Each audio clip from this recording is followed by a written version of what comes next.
नमस्कार मंडळी, श्री स्वामी समर्थ. स्वागत आहे तुमचे माझ्या यूट्यूब चॅनलवरती. आजचा दिवस तुम्हाला खूप छान सुखाचा आनंदाचा जाऊ हीच मी स्वामींच्या चरणी प्रार्थना करते आणि आजच्या नवीन व्हिडिओला सुरुवात करते. उद्या 1 फेब्रुवारीला म्हणजेच रविवारी आलेली आहेत माघ पौर्णिमा. आपल्या हिंदू धर्मामध्ये अमावस्या आणि पौर्णिमा तिथींना विशेष महत्त्व दिलं गेलं आहे. हिंदू पंचांगानुसार माघ महिन्यात येणाऱ्या पौर्णिमेला माघी पौर्णिमा असे म्हटले जाते. ज्योतिषशास्त्रानुसार जेव्हा चंद्र कर्क राशीत आणि सूर्य मकर राशीत प्रवेश करतो तेव्हा माघी पौर्णिमेचा योग हा जुळून येतो. नक्षत्रमंडळातील माघ नक्षत्रावरून या पौर्णिमेचे नाव पडले आहे. या माघ पौर्णिमेला 32वी पौर्णिमा असेही म्हणतात, कारण या दिवशी केलेल्या दानधर्माचे फळ 32 पट अधिक मिळते अशी धार्मिक मान्यता आहे. प्रत्येक महिन्यामध्ये पौर्णिमा तिथी येते आणि प्रत्येक पौर्णिमेचं महत्त्व हे सुद्धा वेगवेगळं असतं. माघ पौर्णिमा पुत्रप्राप्ती आणि अखंड सौभाग्य देणारी ही पौर्णिमा आहे. सर्व दुःखातून मुक्त करून मोक्षाकडे नेते. या माघ पौर्णिमेच्या दिवशी सर्व देवी देवता पृथ्वीवरती येऊन आपल्याला आशीर्वाद देत असतात. तसेच या दिवशी गंगेमध्ये साक्षात भगवान विष्णू निवास करतात, त्यामुळे पवित्र गंगेवरती स्नान करायला खूप महत्त्व दिलं जातं. या दिवशी लक्ष्मी नारायण आणि चंद्रदेव यांची पूजा केली जाते. या माघ पौर्णिमेला चंद्र आपल्या 16 कलांनी परिपूर्ण असतो. त्यामुळे या दिवशी आपण जे काही सेवा करतो, जे काही उपाय करतो त्याचं आपल्या दुप्पट पटीने म्हणजे 32 पटीने फळ प्राप्त होत असतं. यासोबतच पितरांच्या शांतीसाठी श्राद्ध, तर्पण आणि पिंडदान करण्यासाठी देखील हा दिवस अतिशय महत्त्वाचा मानला जातो. या दिवशी पितृ हे पृथ्वीवरती आपल्याला भेटायला येत असतात. या माघ पौर्णिमेचा प्रारंभ रविवारी म्हणजेच 1 फेब्रुवारीला सकाळी 5:24 होणार आहे आणि समाप्ती 2 फेब्रुवारीला पहाटे 3:46 होणार आहे. उदय तिथीनुसार माघ पौर्णिमा 1 फेब्रुवारीला म्हणजेच रविवारी ही साजरी केली जाणार आहे. या पौर्णिमेच्या दिवशी घरात सत्यनारायण पूजा केल्याने, भगवान विष्णू आणि माता लक्ष्मीची पूजा केल्याने व्यक्तीचे सर्व दुःख क्लेश हे दूर होतात. जीवनात सुख समृद्धी येते आणि या दिवशी सर्व संकटांपासून मुक्त होण्यासाठी लक्ष्मी नारायणाचे अनेक खास मंत्र जप करून काही उपायसुद्धा केले जातात. यामुळे व्यक्तीवरती देवी लक्ष्मी आणि भगवान विष्णूंची कृपा राहते आणि म्हणून आज या व्हिडिओमध्ये मी तुम्हाला एक अतिशय प्रभावी असा उपाय सांगणार आहे. उद्या रविवार माघ पौर्णिमेच्या दिवशी सकाळीच तुम्हाला घराच्या उंबरठ्यावर ही एक वस्तू ठेवायची आहे. ही वस्तू ठेवल्याने एका रात्रीत आयुष्याचं सोनं हे झाल्याशिवाय राहणार नाहीत. 7 पिढ्यांचे दारिद्र्य नष्ट होऊन घरात अखंड लक्ष्मी नांदेल. घराची, मुलांची, पतीची अगदी भरभरून प्रगती होईल. तर अशी कोणती वस्तू आहे जी तुम्हाला उंबरठ्यावर ठेवायची आहेत, कोणत्या वेळेत हा उपाय करायचा आहे याबद्दलची संपूर्ण माहिती या व्हिडिओमध्ये मी तुमच्यासोबत शेअर करणार आहे. त्यामुळे तुम्ही हा व्हिडिओ स्किप न करता शेवटपर्यंत नक्की पहा. चॅनलवरती नवीन असाल तर सबस्क्राईब करा आणि असेच माहितीपूर्व नवनवीन व्हिडिओ पाहण्यासाठी बेल आयकॉनलाही प्रेस करा, म्हणजे जेव्हा कधी मी नवीन व्हिडिओ अपलोड करेल त्याचं नोटिफिकेशन सर्वात अगोदर तुम्हाला भेटेल आणि तुम्ही एक पण व्हिडिओ मिस करणार नाही. आज या व्हिडिओमध्ये मी तुम्हाला जो उपाय सांगणार आहे तर हा उपाय आपल्याला उद्या रविवारी सकाळीच करायचा आहे. सकाळी 12 वाजण्याच्या अगोदरच आपल्याला ही एक वस्तू जी आहे तर ती घराच्या उंबरठ्यावर ठेवायची आहे. आपल्या घराचा उंबरठा हे आपल्या घराचं सर्वस्व असतं, कारण तिथूनच आपल्या घरामध्ये लक्ष्मी ही येत असते. दिवसातून 7 वेळा लक्ष्मी ही आपल्या घरामध्ये येत असते असं स्वतः भगवान श्रीहरी विष्णूंनी विष्णू पुराणामध्ये सांगितले आहे. आणि मंडळी, तुम्हाला माहीत आहे का, पौर्णिमा ही तिथीसुद्धा माता लक्ष्मीला समर्पित आहे. या दिवशी माता लक्ष्मी जागृत अवस्थेमध्ये पृथ्वीवरती भ्रमण करत असते आणि ती आपल्या घरामध्ये 7 वेळा येत असते. म्हणून माता लक्ष्मीने आपल्या घरात अखंड स्वरूपात वास करावा यासाठी आपल्याला ही जी एक वस्तू आहे तर ती आपल्या घराच्या उंबरठ्यावर ठेवायची आहेत. ज्या घरातील स्त्री या पौर्णिमेला हा एक उपाय आवर्जून करते त्या घरामध्ये नेहमी माता लक्ष्मी अखंड वास करते. कारण पौर्णिमा ही तिथी माता लक्ष्मीला समर्पित आहे आपण दर पौर्णिमेला सत्यनारायण पूजा करत असतो, लक्ष्मीचे पूजन करत असतो आणि त्यामुळे पहा धनप्राप्तीसाठी, लक्ष्मी प्राप्तीसाठी, लक्ष्मीला प्रसन्न करून घेण्यासाठी पौर्णिमा हा दिवस अत्यंत महत्त्वाचा आणि शुभ मानला जातो. आणि म्हणून जर तुम्हाला तुमच्या आयुष्यामध्ये सतत आर्थिक अडचणींना सामोरे जावं लागत असेल, काहीतरी आर्थिक अडचणी येत असेल, घराची भरभराट होत नाही किंवा घरामध्ये लक्ष्मी टिकत नाही, पैसा टिकत नाही, उद्योग व्यवसाय आहे त्यामध्ये अडचणी येत असतील, तुमचा व्यवसाय हा चांगला चालत नाही, घरामध्ये हवा तसा पैसा येत नाही, पैसा आला तर तो काही ना काही कारणाने घरातून पुन्हा बाहेर जात असेल, म्हणजेच काय, घरामध्ये पैसाच टिकत नसेल, तर या सर्व कारणांवरून समजते की माता लक्ष्मी घरामध्ये स्थिर नाही. आता माता लक्ष्मी घरामध्ये नांदणे म्हणजे फक्त पैसाच असतो का, तर नाही. घरामध्ये एक प्रकारची शांती, समृद्धी असणंसुद्धा तितकंच महत्त्वाचं असतं. घरामध्ये एकमेकांमध्ये प्रेम, एकोप असणे, आनंदाचे आणि सकारात्मक वातावरण असणे देखील तितकंच महत्त्वाचं असतं. तर यालाच लक्ष्मी नांदणे असे म्हणतात. आपल्याला पैसा तर हवा आहे, पण त्यासोबतच घरातील वातावरण हे लक्ष्मी टिकून ठेवण्यासाठी, स्थिर राहण्यासाठी अनुकूल असणंसुद्धा तितकंच महत्त्वाचं असतं. कारण काही दिवसांचे महत्त्व हे खूप जास्त असते आणि माघ पौर्णिमा म्हटलं की या दिवशी 32 पटीने फळ मिळत असतं आणि म्हणून या दिवशी केलेले उपाय हे कधीच वाया जात नाही. या उपायांचा आपल्याला निश्चितच फळ प्राप्त होते. हा उपाय केल्याने घरातील वाद, विवाद, क्लेश दूर होऊन आजारपण देखील दूर होते आणि आपल्या कुटुंबाची, मुलांची, पतीची प्रगती व्हायला सुरुवात होते. आणि म्हणून हा उपाय जो आहे तर तो आपल्याला उद्या रविवारी माघ पौर्णिमेला नक्की करायचा आहे. हा उपाय करण्यासाठी तुम्हाला उद्या सकाळी लवकर उठायचं आहे. अगदी ब्रह्ममुहूर्तावरती उठून तुम्ही स्नान केले तर ते खूप शुभ मानले जाते. कारण माघ पौर्णिमेला स्नानाला अनन्यसाधारण महत्त्व आहे. या दिवशी नद्यांच्या संगमावर स्नान केल्याने सूर्य आणि चंद्राशी संबंधित दोषापासून मुक्ती मिळते. म्हणूनच या दिवसाला पुण्ययोग असे म्हणतात.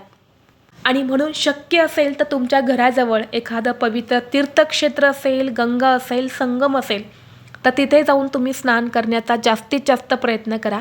कारण या दिवशी स्वतः भगवान श्रीहरी विष्णू प्रयागमध्ये स्नान करण्यासाठी येतात आणि तिथे आलेल्या सर्व भक्तांची ते संकट दूर करतात. म्हणून तुमच्या घराजवळ तीर्थक्षेत्र असेल तर तिथे जाऊन तुम्ही स्नान करा आणि स्नान करत असताना तुम्हाला गायत्री मंत्राचा जप करायचा आहे. जर तुम्हाला पवित्र तीर्थक्षेत्री जाऊन स्नान करणं शक्य नसेल तर तुम्ही घरच्या घरीच अंघोळीच्या पाण्यामध्ये गंगाजल टाकून तुम्हाला स्नान करायचं आहे आणि गायत्री मंत्राचं स्नान करत असताना तुम्हाला जप करायचा आहे. घरातील प्रत्येक व्यक्तीने या दिवशी अंघोळीच्या पाण्यामध्ये गंगाजल टाकून स्नान करावं. कारण गंगाजलसारखंच आपलं शरीर, मन हा पवित्र आणि शुद्ध होतो. यानंतर स्वच्छ कपडे परिधान करून आपल्या देवघरातील देवांची विधिवत तुम्हाला पूजा करून घ्यायची आहे आणि यानंतर तुम्हाला हा उपाय करायचा आहे. उपाय करण्यासाठी तुम्हाला एक तांब्याचा कलश घ्यायचा आहे. कलशामध्ये शुद्ध पिण्याचं पाणी भरायचं आहे. पिण्याचंच पाणी घ्यायचं आहे. कुठल्याही बेसिनचं किंवा खराब पाणी घेऊ नका. जे पाणी आपण पिण्यासाठी वापरतो तेच पाणी तुम्हाला तांब्याच्या कलशामध्ये घ्यायचं आहे. त्यामध्ये तुम्हाला थोडंसं गंगाजल टाकायचं आहे, थोडीशी हळद टाकायची आहे. गंगाजल नसेल तर फक्त पाण्यामध्ये हळद टाकायचे आहेत आणि हे जे पाणी आहे तर हे तुम्हाला तुमच्या घराच्या उंबरठ्यावर, उंबरठ्याच्या बाहेर मुख्य प्रवेशद्वारावरती तुमच्या हाताने शिंपडायचं आहे आणि यानंतर एक स्वच्छ कपडा घेऊन ते तुम्हाला पुसून काढायचं आहे. यामुळे काय होतं की आपल्या घराबाहेर रात्रभर जी काही नकारात्मकता येऊन थांबलेली असते तर ती संपूर्णपणे नष्ट होते. आता यानंतर तुम्हाला काय करायचं आहे, एका वाटीमध्ये थोडीशी हळद घ्यायची आहे. त्यामध्ये तुम्हाला पाणी किंवा गंगाजल टाकायचं आहे. त्या हळदीची पेस्ट बनवायची आहे आणि उंबरठ्यावरती तुम्हाला हळदीचं लेपन करायचं आहे. हळदीचं लेपन करायचं आहे म्हणजे उंबरठा हा तुम्हाला ओल्या हळदीने सारवून घ्यायचा आहे. बघा, आपण प्रत्येक पौर्णिमेला आणि अमावस्येला उंबरठ्यावरती हळदीचं लेपन करत असतो. हळद ही देवी लक्ष्मीला अत्यंत प्रिय आहे आणि उंबरठा हे आपल्या घराचं सर्वस्व आहे. तिथूनच आपल्या घरामध्ये या दिवशी 7 वेळा लक्ष्मी येत असते आणि म्हणून लक्ष्मीला आकर्षित करण्यासाठी आपल्याला उंबरठ्यावरती असं हळदीचं लेपन जे आहे तर ते करायचं आहे. हळदीचं लेपन करून झाल्यानंतर तुम्हाला एक दिवा सर्वप्रथम तिथे प्रज्वलित करायचा आहे. एक मातीची पंती घ्या किंवा कोणत्याही धातूचा दिवा तुम्ही घेऊ शकता. त्यामध्ये शक्य असेल तर शुद्ध गाईचं तूप घालायचं आहे. दुहेरी कापसाची वात लावायची आहे. वात थोडीशी लाल पिवळी करा. त्याला हळद आणि कुंकू लावून थोडीशी लाल पिवळी करायची. ती वात दिव्यामध्ये लावायची आणि असा हा दिवा तुम्हाला प्रज्वलित करायचा आहे. आणि जेव्हा तुम्ही बाहेरून घरामध्ये प्रवेश करता, जी तुमची उजवी साईड असणार आहे, तर तिथे तुम्हाला थोडेसे तांदूळ किंवा फुलांच्या पाकळ्या टाकून त्यावरती हा जो दिवा आहे तर हा ठेवायचा आहे. यानंतर एका वाटीमध्ये थोडंसं कुंकू घ्यायचं आहे. कुंकवामध्ये पाणी टाकायचं आहे आणि कुंकवाचा गंध तुम्हाला तयार करायचा आहे. गंध तयार केल्यानंतर आपल्या घराचा जो उंबरठा आहे, ज्यावर आपण हळदीचं लेपन केलं आहे, तर त्या उंबरठ्याच्या मधोमध तुम्हाला अष्टलक्ष्मीचं प्रतीक काढायचं आहे. कारण पौर्णिमेच्या दिवशी अष्टलक्ष्मीची म्हणजेच लक्ष्मीच्या 8 रूपांची पूजा केली जाते. ही पूजा केल्याने समृद्धी आणि आपल्या कुटुंबाला संरक्षण मिळत असते. तसेच घरातील व्यक्तींचे सर्व दुःख हे दूर होतात, आर्थिक अडचणी दूर होतात आणि घरात लक्ष्मी अखंड वास करते. आता अष्टलक्ष्मीचं प्रतीक हे कसं काढायचं? आपल्या उजव्या हाताचं जे करंगळी जवळचं बोट आहे, अनामिका, ज्या बोटाने आपण हळदी कुंकू लावत असतो, तर ते बोट तुम्हाला कुंकवाच्या गंधामध्ये बुडवायचं आहे. आणि ज्या प्रकारे आपण कलश पूजन करत असतो, कलशावरती आपण 5 बोटं ओढत असतो, तर त्या प्रकारे तुम्हाला कुंकवामध्ये बोट बुडवून पहिलं बोट तुम्हाला उंबरठ्याच्या मधोमध ओढायचं आहे आणि म्हणायचं आहे अधिलक्ष्मी. यानंतर दुसरं बोट ओढल्यानंतरनं धनलक्ष्मी, तिसरं बोट ओढल्यानंतरनं धान्यलक्ष्मी, यानंतर गजलक्ष्मी, संतानलक्ष्मी, वीरलक्ष्मी, विजयलक्ष्मी आणि विद्यालक्ष्मी असे तुम्हाला 8 बोटं ओढून या अष्टलक्ष्मीची नावं घ्यायची आहेत. ही प्रत्येक लक्ष्मी आपल्याला वेगवेगळ्या प्रकारची फळं, पुण्य जे आहे तर ती प्रदान करत असते. ज्या प्रकारे तुम्हाला स्क्रीनवर दिसत असेल तर याच पद्धतीने तुम्हाला ही बोटं जी आहे तर ती ओढून घ्यायची आहेत. आणि यानंतर जिथे तुम्ही अष्टलक्ष्मीचं प्रतीक काढलेलं आहे तर त्या उंबरठ्यावरतीच डाव्या आणि उजव्या साईडला तुम्हाला कुंकवाने एक स्वस्तिकसुद्धा काढायचं आहे. स्वस्तिक हे मांगल्याचे प्रतीक मानले जाते. यामुळे आपल्या घरात सुख, समृद्धी, शांती आणि लक्ष्मी येत असते. आता ही कुंकवाने स्वस्तिक काढल्यानंतरनं त्यामध्ये 4 बिंदू आणि कडाच्या 2 लाईनसुद्धा द्यायच्या आहेत. कारण त्या स्वस्तिकच्या मर्यादा असतात आणि ते स्वस्तिकसुद्धा त्याशिवाय अपूर्ण असतं, म्हणून स्वस्तिक व्यवस्थित काढायचं आहे. स्वस्तिक काढल्यानंतर लगेच त्या स्वस्तिकला हळद, कुंकू, अक्षदा, फुले अर्पण करायची आहेत. उंबरठ्यावरती जिथे तुम्ही अष्टलक्ष्मीचं प्रतीक काढलं आहे तर त्यालासुद्धा हळद, कुंकू, अक्षदा, फुले अर्पण करायची आहे. धूप, दीप, अगरबत्ती तुम्हाला ववाळून घ्यायच्या आहेत. यानंतर आपल्या मुख्य प्रवेशद्वारावरती सुद्धा तुम्हाला कुंकवाने एक स्वस्तिक काढायचं आहे आणि त्या स्वस्तिकच्या खाली तुम्हाला गायत्री मंत्र लिहायचा आहे. एखादी काडी घ्या, काडी कुंकवामध्ये बुडवा आणि स्वस्तिक काढल्यानंतर त्याच्या खालीच तुम्हाला हा गायत्री मंत्र लिहायचा आहे. गायत्री मंत्र तुम्हाला लिहिणं शक्य नसेल तर मग तुम्ही खाली ओम विष्णवे नमः हा मंत्र लिहू शकता. कारण या दिवशी गायत्री मंत्राचं खूप मोठं धार्मिक महत्त्व आहे आणि म्हणून या दिवशी तुम्हाला गायत्री मंत्राचा जास्तीत जास्त जपसुद्धा करायचा आहे. आता उंबरठ्यावरती हे स्वस्तिक अष्टलक्ष्मीचं प्रतीक काढून झाल्यानंतर तुम्हाला दोन्ही हात जोडून पुन्हा एकदा अष्टलक्ष्मीचं स्मरण करायचं आहे. तुमच्या घरातील दुःख, दारिद्र्य, अडचणी, दोष दूर होण्यासाठी प्रार्थना करायची. आणि त्याचबरोबर जर तुमच्याकडे आंब्याची पानं असेल तर या दिवशी आवर्जून आंब्याच्या पानांचं तोरण हे देखील तुमच्या मुख्य प्रवेशद्वारावरती नक्की लावा. हे तोरण लावल्याने कुठलीही नकारात्मकता, वाईट शक्ती किंवा इडापिडा, अलक्ष्मी, दरिद्रता ही आपल्या घरामध्ये प्रवेश करत नाही. यासोबतच हे तोरण लावल्याने घरातील वास्तुदोष, पितृदोष हा देखील नष्ट होतो आणि घरात सुख समृद्धी ही नांदत असते. त्याचबरोबर या माघ पौर्णिमेला स्त्रियांनी व्रत आवर्जून करावं. या माघ पौर्णिमेला स्त्रियांनी व्रत केलं तर मुलांच्या संबंधित काही समस्या असेल तर त्या दूर होतात. जसे की मुलांना सतत दोष असेल किंवा नजर दोष लागत असेल, आजारी पडत असेल, तर यासारख्या समस्या मुलांच्या दूर होतात. तसेच अखंड सौभाग्य देखील प्राप्त होते. देवी लक्ष्मी ही प्रसन्न होत असते. म्हणून शक्य असेल तर स्त्रियांनी या दिवशी आवर्जून व्रत करावं. त्याचबरोबर या दिवशी आपल्या स्वयंपाकघराची सुद्धा पूजा केली जाते. म्हणून एक कुंकवाने आपल्या स्वयंपाकघरामध्ये सुद्धा स्वस्तिक काढा. तिथे सुद्धा तुम्हाला गॅस शेगडीची, तुमच्या स्वयंपाकघराची पूजा करायची आहे. कारण बघा, ज्या घरामध्ये अन्नपूर्णा प्रसन्न असते तिथेच माता लक्ष्मी येत असते. म्हणून आपल्याला माता लक्ष्मीसोबतच अन्नपूर्णाचाही आशीर्वाद असायला हवा.